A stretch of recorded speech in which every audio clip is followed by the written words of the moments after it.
ตัสสะภะคะวะโตอะระหะโตสัมมาสัมพุทธัสสะนะโมตัสสะภะคะวะโตอะระหะโตสัมมาสัมพุทธัสสะนะโมตัสสะภะคะวะโตอะระหะโตสัมมาสัมพุทธัสสะพุทธังธัมมังสังฆังนะมัสสามิ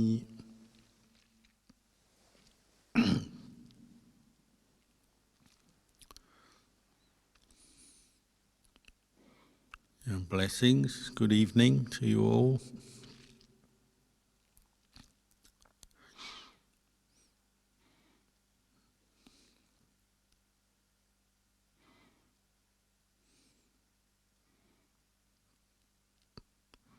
When we practice meditation, sometimes it seems a bit like potluck. Sometimes very quickly your mind settles down. Other times it seems hopeless and you can't bring your mind under control.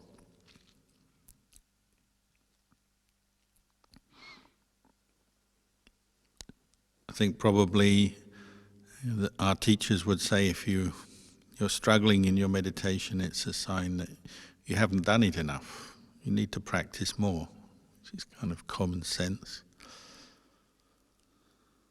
But sometimes we do despair because it's difficult training the mind, and then we might start to think, oh, it's too difficult, it's beyond us. There was one time a man came to see Luang Por Chah with this thought.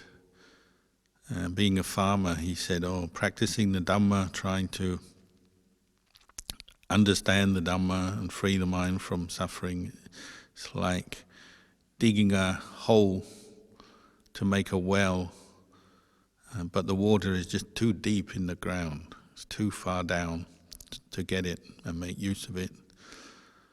The Dhamma is like that. It's just too far away. I can't reach. Excuse me. I can't reach it. I can't get to it. It's too far away. And Ajahn Chah answered him and said, well, the problem is not the Dhamma is too far away or the water is too far down. It's your effort is not enough yet. Your arm is too short. The arm that's digging the hole is too short.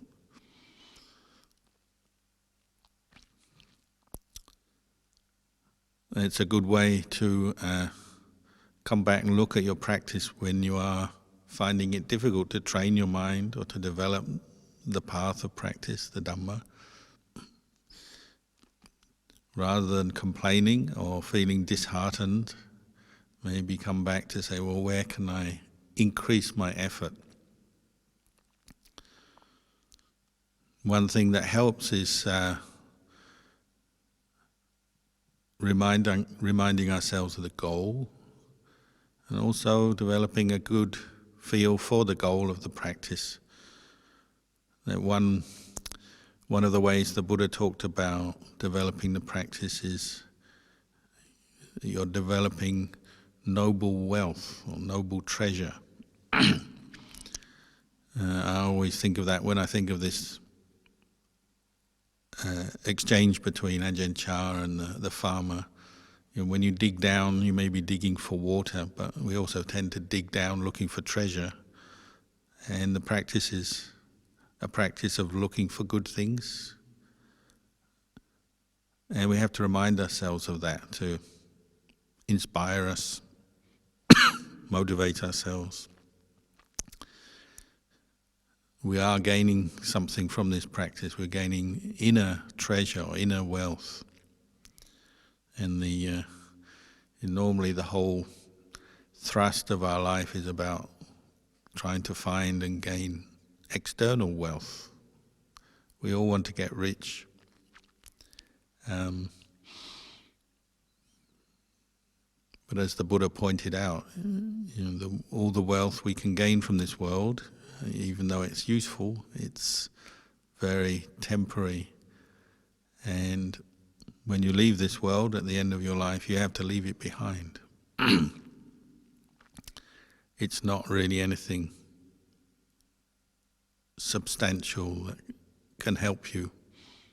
Although you can use wealth to do many good things, in the end it's nature. It's material things, the good things of this world, stay in the world when you die.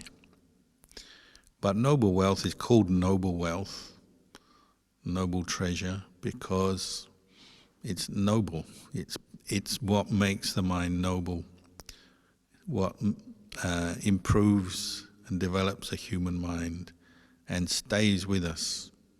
It's longer lasting. Even when we move from one life to the next, it can go with us. So even though it's something that's deep and profound and maybe not immediately obvious to us, it's something that is even more valuable than all the treasure of this world, all the physical treasure, all the wealth you can find. When the Buddha's son, Rahula, came out to see him after he was first enlightened, he's coming back to visit his relatives. He went to see the Buddha, his father, and said, "I've come to claim my inheritance." And many people thought he meant his inheritance. He's the son of the prince, Siddhartha. He's destined maybe to become the next king. So they thought he meant his the power, the wealth of the family that he was destined to inherit. They thought that's what he was claiming when he came to the Buddha. But the Buddha said, "Well, I'll give you your noble inheritance, or noble wealth." So it's a term we use in the practice to point out that the qualities you're developing in your heart ultimately are something even more valuable than all the treasures and the wealth of the world. Because the qualities you develop through the practice are helping you to truly free your mind from suffering. And all the wealth of the world can't yet do that for you. It can maybe ease your suffering, bring you some comfort, and certainly bring you a lot of pleasure, temporary satisfaction, but it can't free your mind from suffering. You need the inner qualities that the path of practice helps us to develop.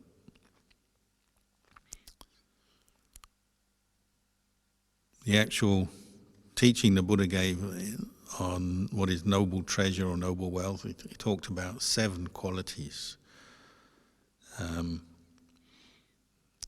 that really ennoble the mind and provide something really reliable and valuable to us. That's sattha, faith, conviction in the Buddha, Dhamma, Sangha; sila, virtue, virtuous behavior; Hiratipa,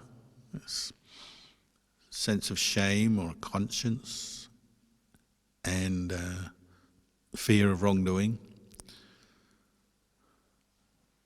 And then sutta, which means learning. And then Chaka, which means giving, generosity, sacrifice. And then panya, wisdom. And these 7 qualities are the noble treasures of the heart that we have to find through our own efforts, like the man digging down to get water. We have to dig down through our mind, penetrate the truths, and develop these qualities through our efforts in the practice. But they're a good reflection, a good teaching to remind ourselves of from time to time, because they cover so many important areas of the practice. Sattha, you need faith and conviction in both the external things, the Buddha, the Dhamma, the Sangha, and then the qualities that make the Buddha, the qualities that of the Dhamma, the qualities that bring enlightenment to the minds of the noble Sangha. And then bringing that into your heart and finding, looking for those same qualities within yourself and cultivating them, developing them to the point where your mind and the mind of Buddha, Dhamma, Sangha are more or less the same. In the end, we can only develop true conviction in the Buddha, Dhamma, Sangha by developing the same qualities that the Buddha and the Sangha have developed, and through penetrating and understanding the Dhamma. So the Buddha is the awakened one, enlightened, free from suffering, free from attachment, free from delusion, ignorance. These are the qualities that we aspire to when we recollect the Buddha and develop faith in the Buddha, but we're also seeing these same qualities can arise in our own heart. So they're like treasures. When you're practicing to develop these same qualities, the awakened state of mind, you're finding the real treasure of your humanity, the real wealth or spiritual wealth or noble wealth of a human life. In the beginning, we can't help ourselves. We have to accept what the Buddha taught on the level more of belief. Sounds good. We meet teachers and maybe Sangha who seem to represent many good qualities and inspire us and give us good teachings, good explanations. But in the beginning, we have to accept these things on the level of faith because we haven't practiced yet. We have to trust, say, in the word of the Buddha, trust in the Dhamma, trust in the Sangha. Those ordained people who have practiced before us realize the Dhamma. We trust that what they say seems to make sense, seems to be correct, inspires us, maybe brings us a good feeling when we recollect the Buddha, Dhamma, Sangha. But we don't yet know fully yet. We have to practice. And that practice is like gradually digging down, revealing the treasure of true conviction based on our own experience, and then matching it up with the Buddha, Dhamma, Sangha as we know it on the level of belief and conviction. And making that belief and conviction in Buddha, Dhamma, Sangha solid, permanent. It becomes a treasure, a noble wealth, when it's there in the heart all the time. When we notice when we practice the Dhamma, especially in the beginning, sometimes we have faith, and then sometimes we lose our faith. It's not yet steady, strong, solid. We can get distracted, we can get caught into wrong views. Maybe we meet with teachers who haven't yet themselves got their hearts established in true faith in Buddha, Dhamma, Sangha, so they may lead us astray or give us incomplete teachings or not set the best example yet, maybe. Or ourselves when we face difficulties, like when we fall ill or face some problem in life, sometimes that challenges our faith, doesn't it? But if you have faith established, it becomes like a treasure because it's something you can fall back on in hard times or when you're facing difficulty. The more your mind inclines towards Buddha, Dhamma, Sangha, and the more meaning that has for you, the more value that has for you, well then, if you do feel, you do experience difficulty, you don't lose heart so completely or so quickly because you have your faith in Buddha, Dhamma, Sangha. That's when it becomes like a treasure. It's something there that you can turn to because you've practiced, you've developed this faith, this conviction in the word of the Buddha, in the enlightenment of the Buddha, and the enlightenment of the Arya Sangha. It's something you can turn to and get strength from. You can rely on. It brings up good qualities when you turn to recollect the Buddha, Dhamma, Sangha. It brings up some joy, some calm, some peace, sense of self-confidence in the practice and in the value of the practice. And sometimes that's of the most value, isn't it?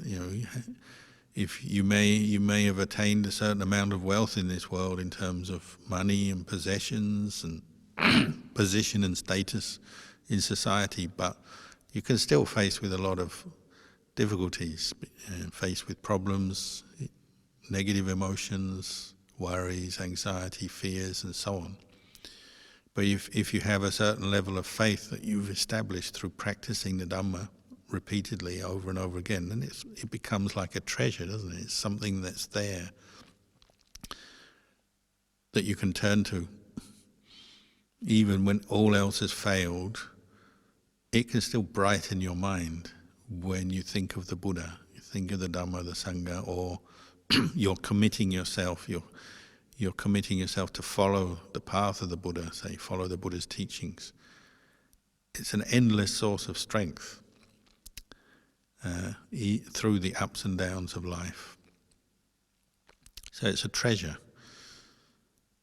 And the more we practice, the more you might come to value that treasure.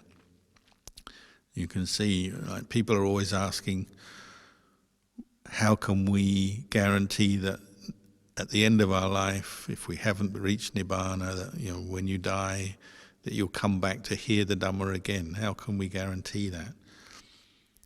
Well, you guarantee it through making it central to your life while you're alive, practicing the Buddha, the Dhamma, following the teachings of the Buddha, giving them importance in your life. So making Buddha Dhamma Sangha as something that you have conviction in, you keep following, you keep sticking to, and you use as a way to guide you. You guide yourself through your life. You see, when we lose our faith, well, then other things become important. Maybe the words of other people, or more worldly pursuits, pursuit of career or job, worries about the world, worries about our life. You know, at times when we lose our faith, you can see, it's like that. You know, the bank account is empty on that level. The treasure of faith in Buddha Dhamma Sangha is gone, and other things have become more of a priority. If that's happening a lot, well, by the time you reach the end of your life, what you can see, it's still possible that you can completely lose your way. Whereas if you keep returning to the Buddha Dhamma Sangha like we do, you know, if you make it part of who you are in your life, and often we do that we keep returning to things that revive and renew our faith. So like chanting, listening to the Dhamma, associating with other people who have faith, particularly ordained Sangha, and then reflecting on the Buddha, the Dhamma, the Sangha, drawing the qualities of Buddha Dhamma Sangha into our hearts and minds. Well, if you're doing that over and over again, well, then it stays with you. And, you know, even at the end of your life, your faith in the Buddha Dhamma Sangha can still be there because you've made it central to your life. And it doesn't mean to say everything else is not important at all. You know, we still have to live in the world and earn a living and help our families and do all the other useful things, wholesome things. We can do them, but it's not to the point where we neglect Buddha Dhamma Sangha or lose interest or diminish its value.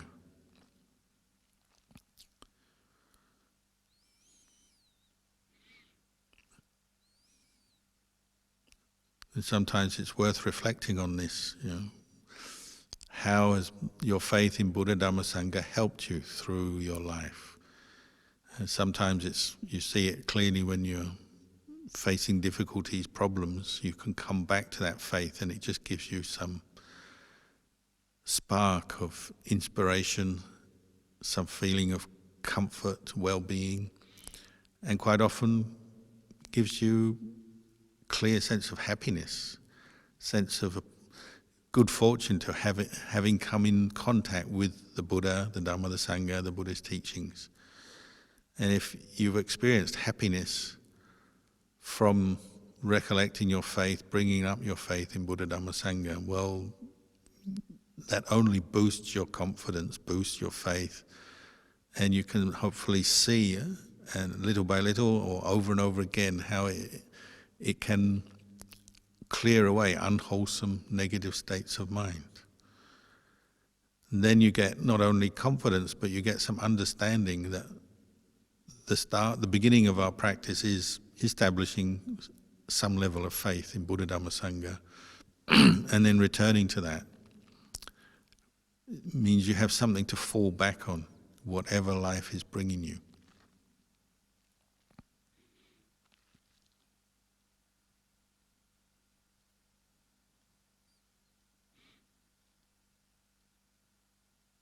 Sometimes it can be, depending on your character, isn't it? How faith arises. Sometimes it's just seeing things that remind you of Buddha, Dhamma, Sangha. Sometimes it's hearing things, or hearing chanting, hearing Dhamma. Sometimes seeing statues, seeing things that remind you of the Buddha, Dhamma, Sangha are important. Other people, they like to think it through, so just developing, pondering, considering the Buddha, Dhamma, Sangha and how important they are to you. So regularly giving wise consideration to Buddha, Dhamma, Sangha, not forgetting them. We also have the externals that we use to help us. So we have shrines and pictures and chanting, and also rituals and ceremonies. These all help. But then also from time to time, reminding yourself why you have faith in Buddha, Dhamma, Sangha, and how you express your faith and how that helps you. You're talking to yourself, you could say, about your faith in the Buddha, Dhamma, Sangha, making it important. And hopefully you find it does bring up a sense of joy, happiness, even sometimes when you've got nothing else going for you. If nothing else happens, at least you've gained some faith in Buddha, Dhamma, Sangha in this life. At your worst moments in your life, hopefully you haven't had many of them, but if you have had a worst moment or some worst moments, often it's to do with health, or when you have a big fallout with somebody, relationship problem, or when work is not going well, or you've lost all your money, or you've lost your job. Often it's at those times you realize having faith in Buddha, Dhamma, Sangha is like a treasure. It's a source of happiness when everything else has left you, it's gone. When you're destitute, whether it's materially destitute or sometimes just emotionally, when you're exhausted from some kind of difficult problem with other people maybe, or with your health or something, when everything seems to have gone, if you still have the Buddha, Dhamma, Sangha there in your heart, then it's like a treasure, isn't it? It's like something valuable. It's like having a little bit of money in the bank, if you want to compare it to ordinary wealth. It's like you've lost everything, but you've still got something. You've still got food on your plate, whatever. And of course, as you practice more, you're developing this steadiness of your conviction to the point where there's nothing else, where your whole view and your wisdom and understanding is matching your faith, so that you realize what the Buddha taught is true. It does free us from suffering, this path of practice, developing generosity, morality, meditation, wisdom. It's true, it does bring a human being from a place of suffering, unhappiness, to a place of peace, understanding. So they define, an Arya Pugala, a noble one, as one whose faith in the Buddha, Dhamma, Sangha is established. No more doubts. They wake up in the morning and they feel awful because they're ill or tired, but they still have their faith in Buddha, Dhamma, Sangha. Or the world is in chaos through pandemic or war or famine or whatever it may be, but faith in Buddha, Dhamma, Sangha is not shaken. That's why they call it noble treasure. It's like something that is just there all the time in one's heart, because it's been developed over time to the point where it cannot disappear, because the way your mind sees things is in the same way as Buddha, Dhamma, Sangha, in the same way as noble ones. So a huge part of developing faith is meeting noble ones, meeting Sangha who practice well, who practice keeping the Vinaya, who practice mindfulness and developing meditation, who not only can teach us but just guide by example is a huge boost to our faith. But bringing our faith up to the point where whatever happens in life, it's not going to disappear. Even if somebody was to try and force it out of us or very slyly trick it out of us, if you were to meet some completely deluded teacher but seemed very convincing, maybe they'd teach you to go on a different path altogether than what the Buddha taught. But if you've established firm conviction that's on the level of a treasure, well then they wouldn't get very far with you. You may sort of listen to them, but after a while you realize, this is not the path that the Buddha taught. So say if somebody was to encourage you to find some kind of spiritual salvation through any form of violence or conflict with others, or if people were teaching something that's clearly not what the Buddha taught, that karma isn't true, doesn't exist, or teaching us to attach to things that are unwholesome, or whatever. If you have faith in Buddha, Dhamma, Sangha established as like a noble treasure, then hopefully very quickly it would reveal these people, if there were such teachers, such people around, it would reveal that what they're saying is not what the Buddha taught, and your faith would protect you from them, from wrong views, wrong teachings, wrong paths of practice. That would be like faith as a real treasure. The second kind of noble treasure is sila, virtuous behavior. It's the solid foundation of our practice that there's no way around it. We have to establish ethical, moral behavior in order to penetrate the Four Noble Truths and the higher Dhammas and purify this mind to remove delusion, greed, anger and delusion. We have no choice. We have to train ourselves in ethical conduct, the 5 precepts. Really, Ajahn Chah used to say this is from wisdom. To keep precepts, to live with a sense of morality, we have to have some wisdom to see the value of it. And it's a measure of your wisdom. Like all Dhamma teachings, the 7 different kinds of noble treasure, they all are linked together, they support each other.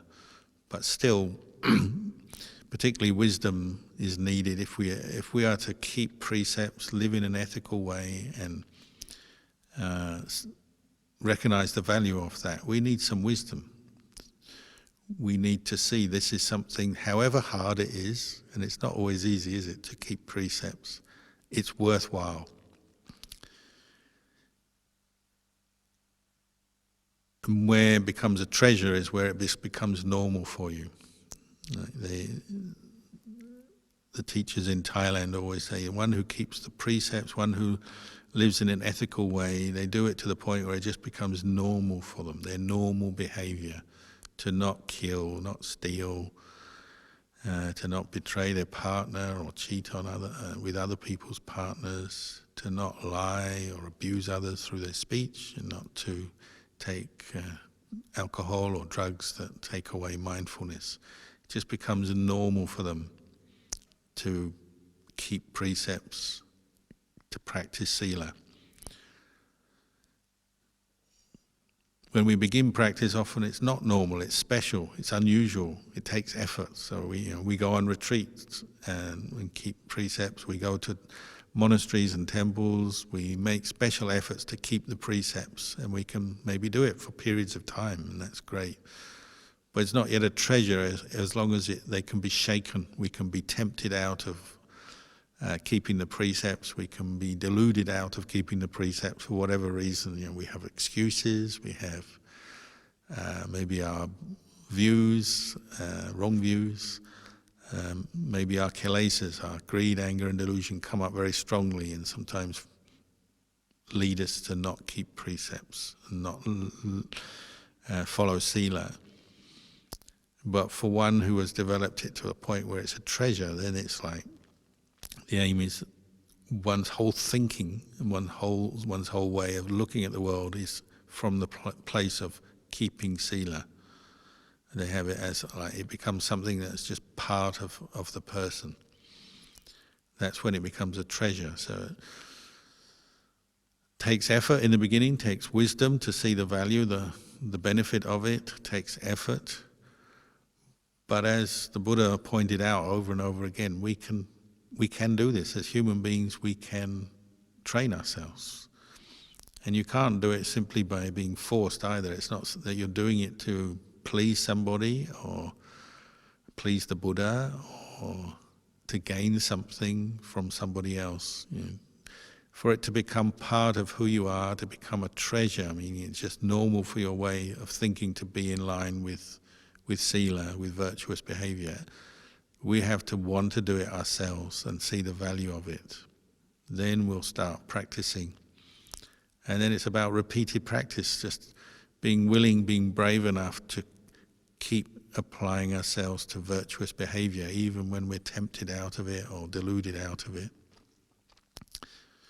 To the point where it becomes just part of who we are, and then that's when it's like a treasure.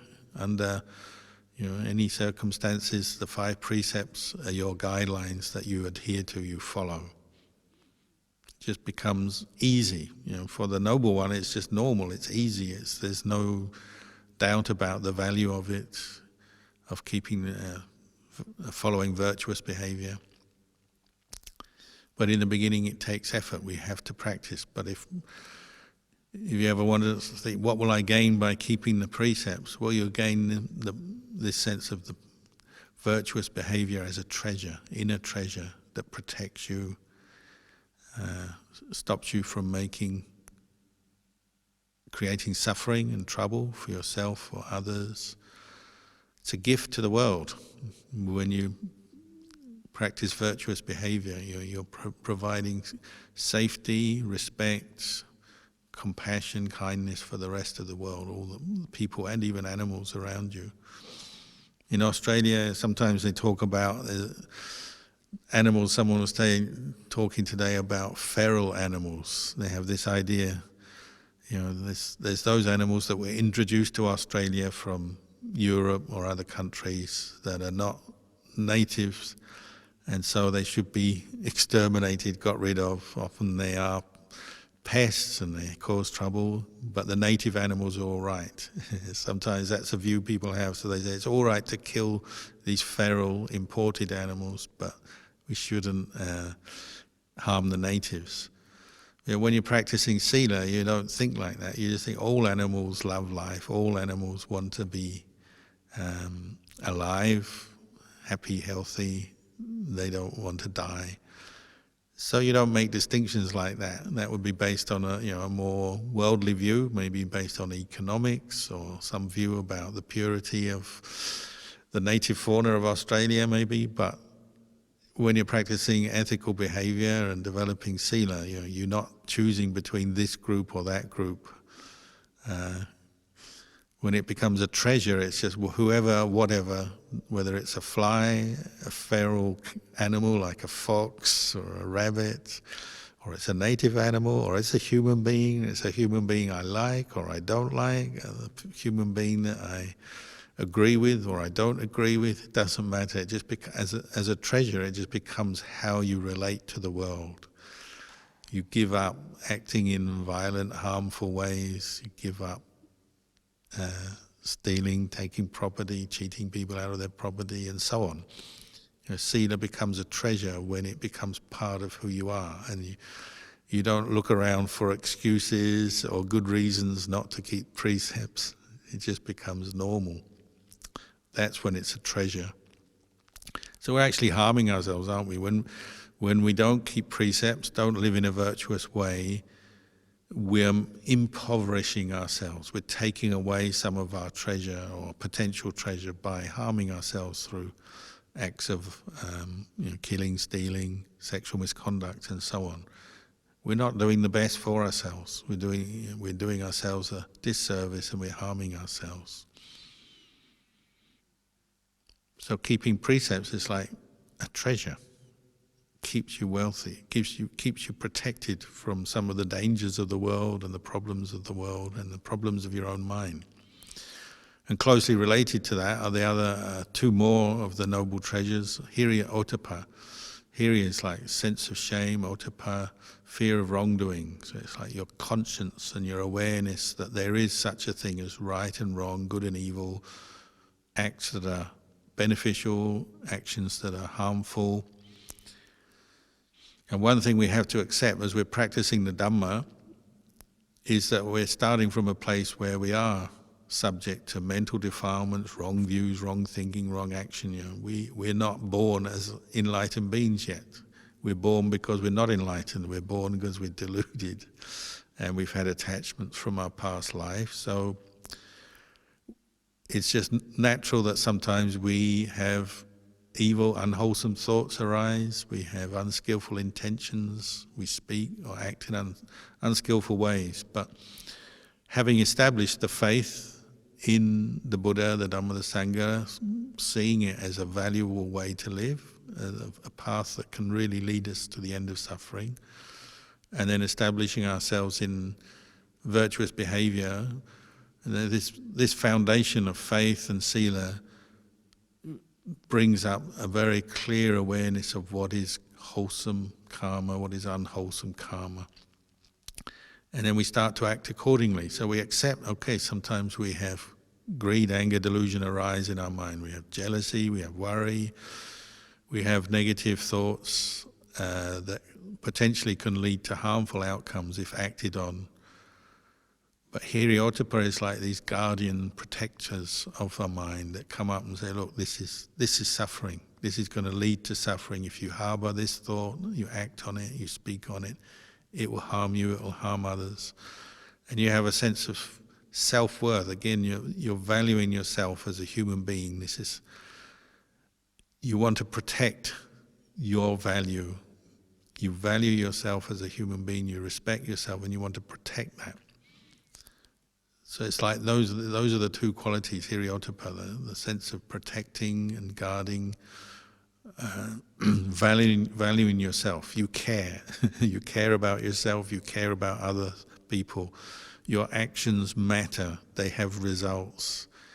It's not random, it's not that they don't have results, they do have results, and if we don't have Hiratipa, these guardian qualities in our mind, then it's easy enough to follow evil ways of thinking, which already brings a lot of mental suffering, and then when we act on those thoughts, can bring us some more heavier karma. So these are like treasures that protect us as we're practicing, as we're dealing with our own mind that is not yet perfect. We still get caught into our moods of selfishness, anger, worry, fear, and sometimes that prompts us to do unskillful things.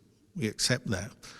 But as you hone or develop these qualities of sense of shame and fear of wrongdoing, then you can see they're a protective force in your mind to stop you going over boundaries that will lead you to decline, that will lead you to suffer more, lead other people to suffering.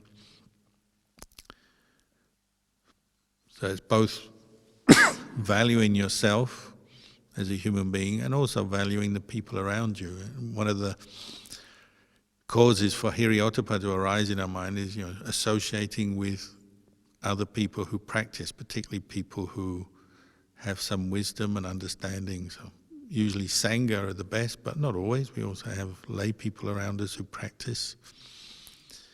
When you associate with other good people who are practicing, they help to bring up our own sense of Hiratipa, because we learn by the people we associate with. And so, if we associate with people who don't have Hiratipa, it gets quite difficult, doesn't it? Their whole value system, the way they speak and act may be quite unskillful, and that's constantly impinging on us. And maybe, sometimes we just give in. They're doing something not very wholesome. We'll do it because they are. It's so easy to follow other people, isn't it, in their ways of thinking, their standards of behavior, their actions. So associating with wise and good people is an important precondition for the arising of Hiratipa. But once they're established, then they become a treasure, because they keep you out of trouble. When you have that sense of shame, you're aware, you're concerned about the consequences of your actions, then you have a way to develop deeper understanding of what is truly beneficial, what is harmful to ourselves and others, and you start acting accordingly. Another important factor here is also studying, learning, what we call sutta. It's a noble treasure in the sense that anyone who wants to further themselves on the Buddhist path has to have an interest in learning. Strictly speaking, that means sutta means learning, listening to the Dhamma. And there's no way around it. When we start our life, we don't yet know every aspect of the Dhamma. We may have some good qualities we brought with us, some barami from the past life, but there's still more we have to learn. So it's a noble treasure in the sense, it's that innate interest to learn from experience, to learn from wise teachers, to learn the Dhamma, remember it, ponder it until one really understands it. And sometimes our mind is stubborn, isn't it? If the love of learning and the valuing learning as an important factor in our practice is not established, then sometimes we become stubborn, we can't be bothered, we don't care. Sometimes it's out of lack of self-esteem. We don't value our own humanity, our own ability to learn. Sometimes it's when we're suffering, and when we have a lot of suffering, sometimes we just can't be bothered because we become depressed, unhappy in one way or another. But where it becomes a treasure is you're always willing to listen to the Dhamma, reflect on the Dhamma. You value that, you see it as something important. So you see, from the time of the Buddha, Buddhists have been learning to recite suttas and teachings and reflections. And it's one reason why we do chanting. When you chant, whether it's in Pali or in your own language, whatever your own language is, you're learning at that point, because it's reminding you of what the Buddha taught, reminding you of the qualities of the Buddha Dhamma Sangha. Or you can do it in a more casual way, just through your reading and learning, you remember certain teachings that you find valuable, they resonate with you.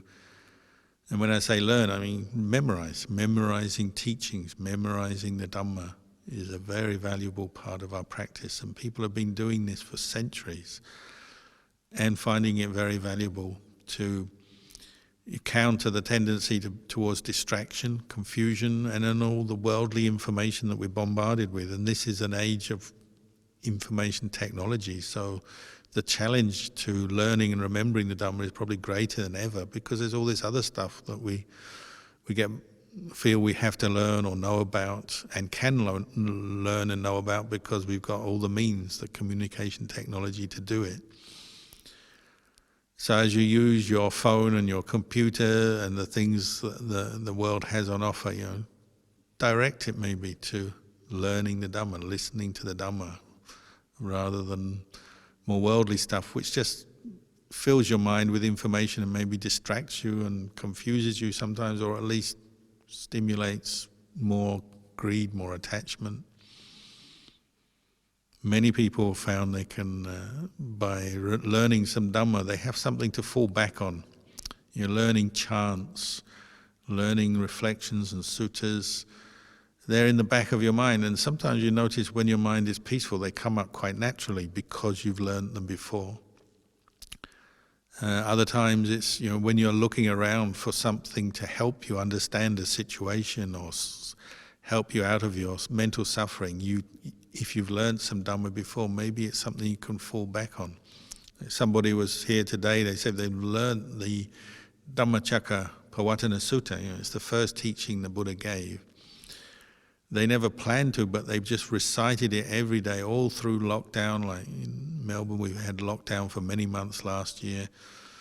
Every night they've been chanting the Dhammacakka Sutta to the point where they know it off by heart. And they say, it's something that's really become part of who they are, the way they think, because there's so many good teachings contained in that sutta.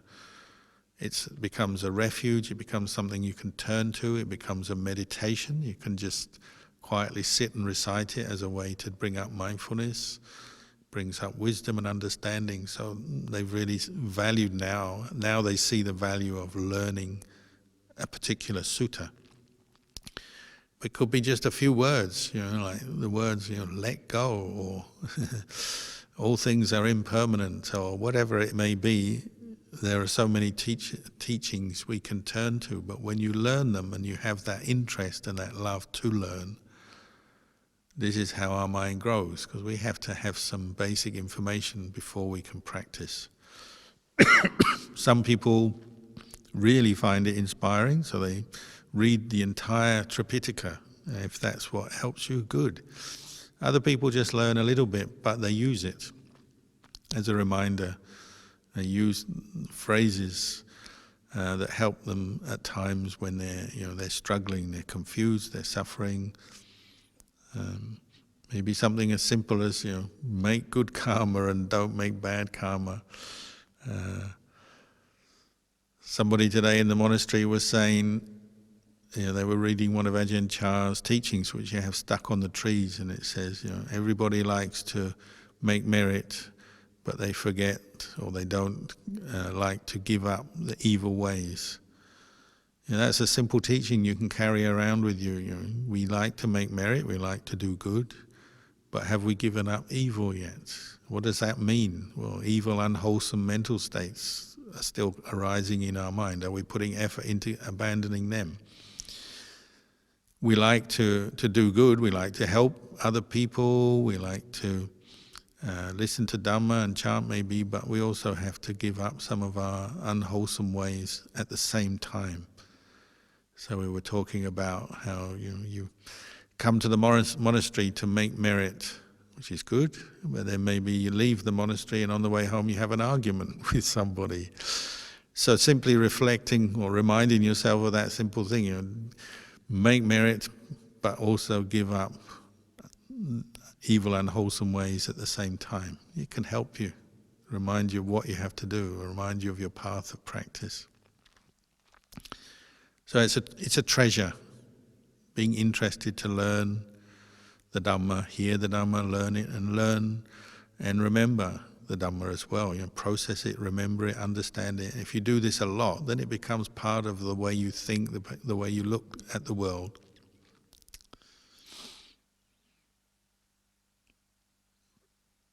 The next quality that's a noble treasure is Chaka, which means like generosity, giving and sacrifice as well. The way of the world is a way of accumulating things, getting things, and this tends to stimulate our craving, desire, wanting. Obviously with material things we tend to always want more, want to consume more, get more, have more, which makes us very discontent and sort of often feel pressured by the need to constantly earn more money so we can have more experiences and buy more things and pay the bills. A lot of our stress comes there. And also, it's also our worldview, isn't it?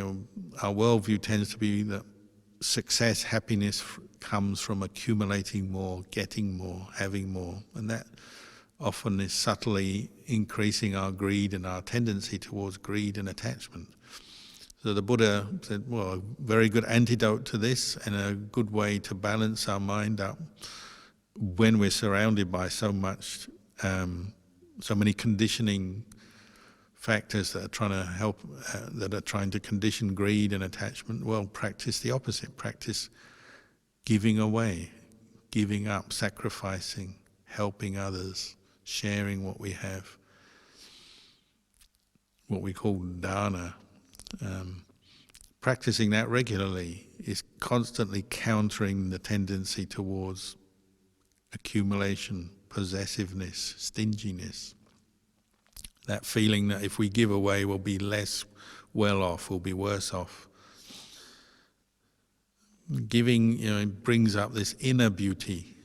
The mind that is less attached is beautiful. The more we give up our attachments, the more beautiful the mind becomes. The more free, at ease it becomes, the more contentment we have. If you know how to share what you've got, you have this sense of contentment arise because you've got enough to share with somebody else. Even if you're only sharing a little bit, you've got a little bit of food and you give a little bit of food to someone else. Well, you already feel content enough to share what you've got, that little bit of food. You're already going to feel better. And I think most of us have got more than a little bit of food. We've got all kinds of things we can share with others. And there's many levels of the practice of generosity. There's practice of giving forgiveness, giving respect to others, giving forgiveness, apologizing, letting go of our own anger and attachment to the idea, the thought to seek revenge or get back at other people. That's another form of giving. Then the giving of Dhamma.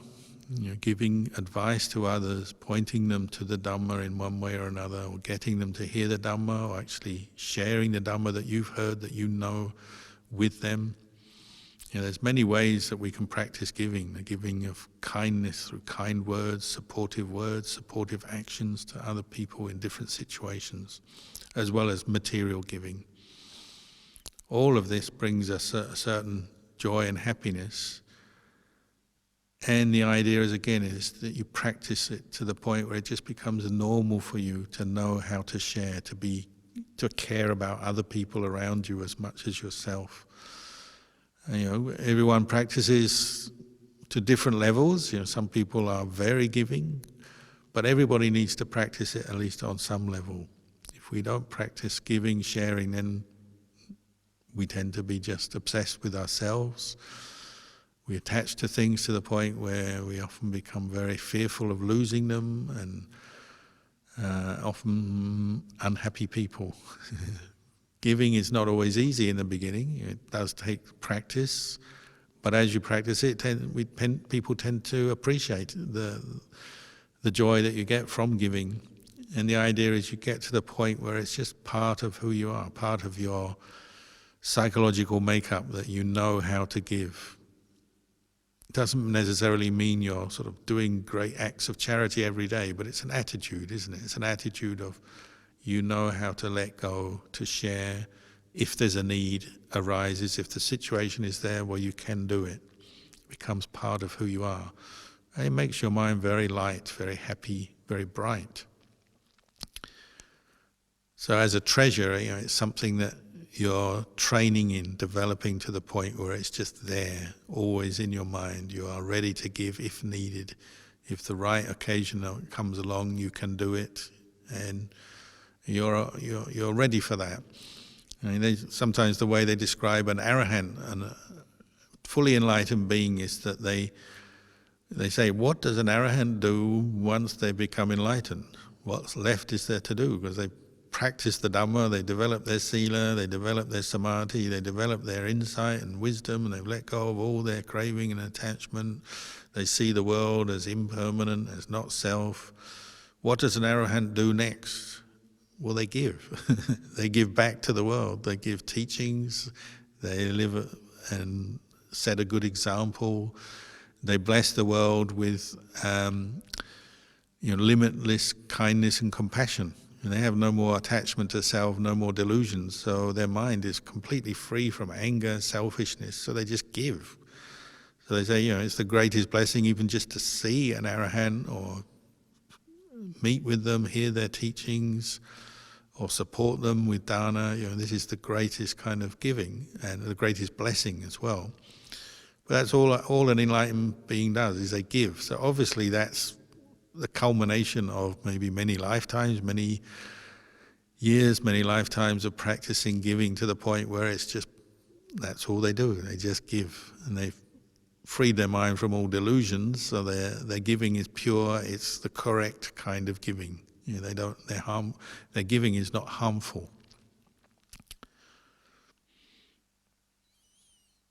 The last of the noble treasures is wisdom, panya, which is a pretty obvious kind of treasure. The more wisdom you have, the less you suffer.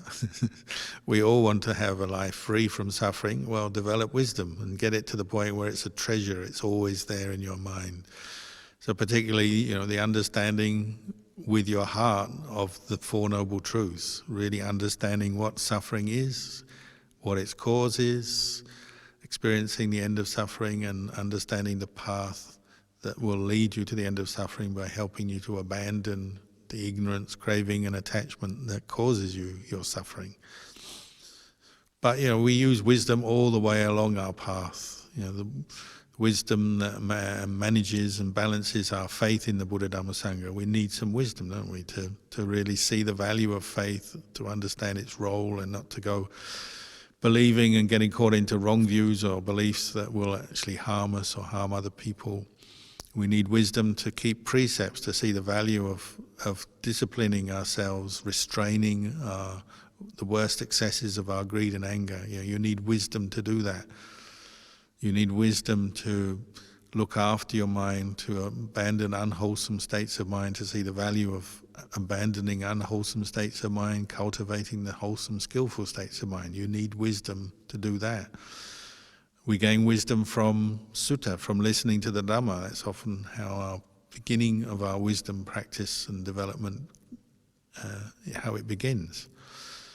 And even practice of dana develops wisdom and needs wisdom, to know the right way to help someone, the right gift to give, the right situation, the right person to give, and the right way to help them. There's so many ways in the practice of dana that we use and develop wisdom. So all the way through our practice we use wisdom, but it's always that understanding, that knowledge and understanding, that clarity that is helping to remove suffering from our experience or the experience of others. And when it becomes a treasure is, you know maybe instinctively what is going to lead to suffering and what is going to lead to the end of suffering. It becomes part of who you are, becomes a treasure you can fall back on. Even when life is going hard or tough, problems are arising, you understand not to create suffering out of them because you have enough wisdom to see that, to let go, to abandon your clinging, your identification with negative emotions, negative states of mind. The more we develop wisdom by listening to the Dhamma, reflecting on the Dhamma, bringing it inside our hearts, then the more we can free ourselves from suffering, even in difficult situations. It's not even necessarily something that, is only open to the greatest philosophers and scholars and intellects of the age. Wisdom that frees our mind from suffering is there for everyone. So even sometimes you see little kids have great wisdom. Sometimes they can see, they can understand certain ways of behavior are causing themselves pain, so they stop. A little kid can be wise. A little kid, in the time of the Buddha, a 7-year-old could become an arahant. So it's not even that one has to be, go through and gain a PhD to become wise. You may become wise, gaining a PhD or, studying a lot, learning a lot, becoming a great scholar, but it's not absolutely necessary. The wisdom the Buddha was pointing to is that knowledge of suffering, its cause, and what we need to do to free ourselves from the cause of suffering in our experience. And so there have been many monks and nuns and lay practitioners who have not had a lot of formal education and haven't read a lot of books and haven't, maybe aren't necessarily intellectually that developed in the world of education and so on. But they understand intuitively, very clearly, what is suffering, what its cause, and they don't entertain the causes of suffering in their heart. They let them go. They know to do that. That's the true wisdom, isn't it? The purpose of our practice. Don't hold on to the causes of suffering. Let them go. Let go of your greed, your attachment. Let go of your anger. Let go of your worries. Let go of your jealousy. All the different kinds of mental defilements that cause us suffering. Having enough knowledge to do that, to let them go, let them be. That's wisdom. The more you can do it, the more it is a treasure. It looks after you, protects you. Even if you haven't fully abandoned all the mental defilements that cause you suffering, one moment of insight that sees, an angry thought or a worried thought as suffering and says, let it go, drop it. Already that's a noble treasure of wisdom. If you keep doing it, well, that treasure will become more a part of who you are. So all these 7 noble treasures, they're like our real source of wealth, the kind of wealth that will really help you through your life to get through all life's troubles, and they'll travel with you into your next life. And what other treasure will do that? I often quote the stories of all the funerals I've heard about where people are stuffing the smartphones and the money and the little model cars into the coffin, hoping that their loved one will have all these comforts and wealth in their next life. But truth is that nothing goes with you from the material world into your next life. Only your karma. And what is the best kind of karma? Well, developing these kind of noble treasures, these 7 noble treasures. This will really help you now, right and through to the point of Nibbana. So I've been talking a bit about noble treasures tonight. If any of these reflections have been helpful to you, then I'll leave them with you for your consideration. If they've not, well, you can leave them, ignore them. Anyway, I wish you well in your practice, and may the blessings of the Buddha Dhamma Sangha guide you and protect you.